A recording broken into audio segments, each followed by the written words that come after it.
This man was here yesterday. Today, he is gone. We are talking about Iran's spiritual leader, Ayatollah Khamenei. Reports have emerged that Iran's spiritual leader, Ali Khamenei, has been killed. This man was a highly controversial figure in Iranian politics and held the ultimate key to Iran in his hands. Nothing is permanent. Khamenei, who ruled Iran with an iron fist for nearly 40 years, is no longer here. Just days ago, he ordered the arrest of young people who opposed his rule, having them beaten by police so severely they could not walk. Days earlier, he sentenced university students to death by hanging for protesting his government. However, today, his own body is buried under rubble. International news outlets are broadcasting the news of his death as breaking news. When the United States and Israel prepared to launch attacks on Iran, Ali Khamenei was identified as the #1 target.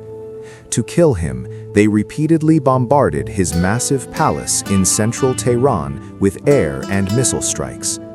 Khamenei's palace was built with specialized concrete bunkers and internal tunnels in anticipation of such an attack.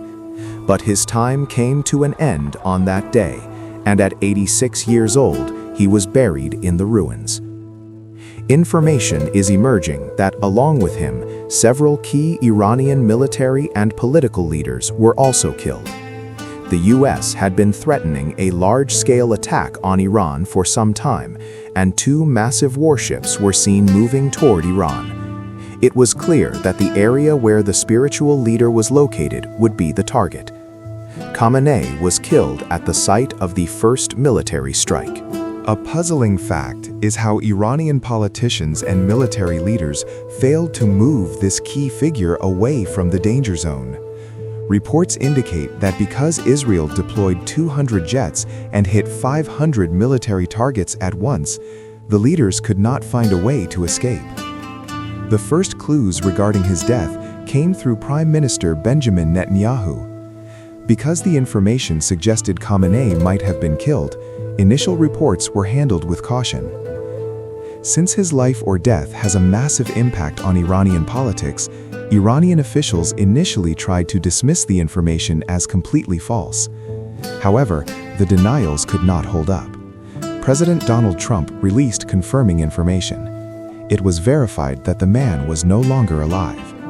Trump's ability to isolate and remove individuals they consider enemies is seen as remarkable. Recall that Israel killed Hezbollah leader Hassan Nasrallah in a similar attack in Lebanon. Trump also oversaw the removal of Venezuelan President Nicolas Maduro. Many Hamas leaders have been targeted and killed by Israeli strikes. Even Iranian military commanders have been removed one by one. This remains a mystery as to how it is achieved. If we look at the assassination of Ayatollah Ali Khamenei from this perspective and go back to look at the history that brought him to this point, there are many amazing stories. 47 years ago, the Islamic Revolution changed Iranian political history, and the country began to be led by a supreme leader. Ali Khamenei, reportedly killed in a coordinated US-Israeli strike, was the second person to lead in the post-revolutionary era. Before him was Ayatollah Khomeini. This man is considered the engineer of the Iranian Islamic leadership. Before that, Iran was led by a civil government like any other country. However, the 1979 Islamic Revolution completely changed the country's political journey. Religious politicians began holding massive protests, questioning the need for civil administration. These protests were led by Ayatollah Ruhollah Khomeini, who was in exile in France at the time. He believed Iran should be governed by Islamic values and was deeply critical of Western political philosophy. Once the revolution he sparked from a distance overthrew the civil government, he flew from Paris to Tehran. Until the 1979 revolution, Iran was led by a monarchy. Especially during the time of the last Shah, Mohammed Reza Pahlavi, the relationship between Iran and the West was very close. Previously, Mohammad Mossadegh served as prime minister. That was a time of hope when oil was discovered. However, the British and Americans controlled the oil. Mossadegh did not like this and nationalized the oil companies. This led to a split with the West. In 1953, a successful coup orchestrated by Britain and the US took place against the Prime Minister. Then, Mohammed Reza Pahlavi began to rule. He was seen as progressive and worked hand in hand with Western countries, especially the US. The economy grew, and relations between Iran, Israel, and the West flourished. Theaters, beaches, cinemas, and nightclubs spread throughout Iran under what was called the White Revolution.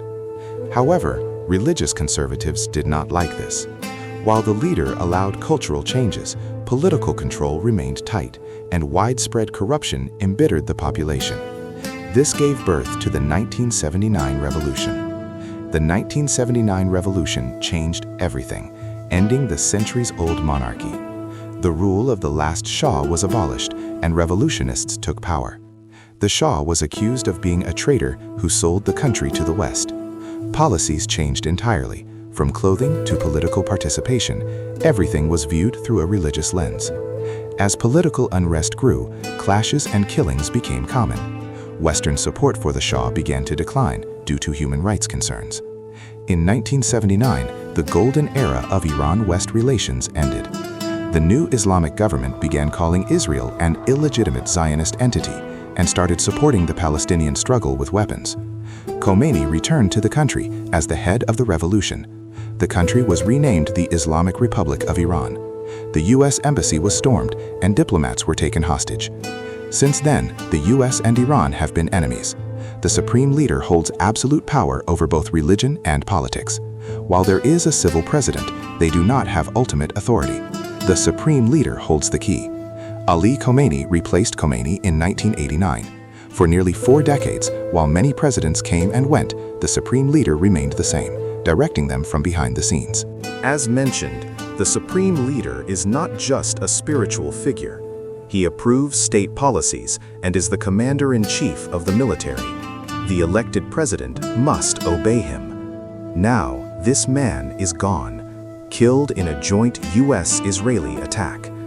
A month ago, Iranians protested his rule. The response was mass arrests and executions.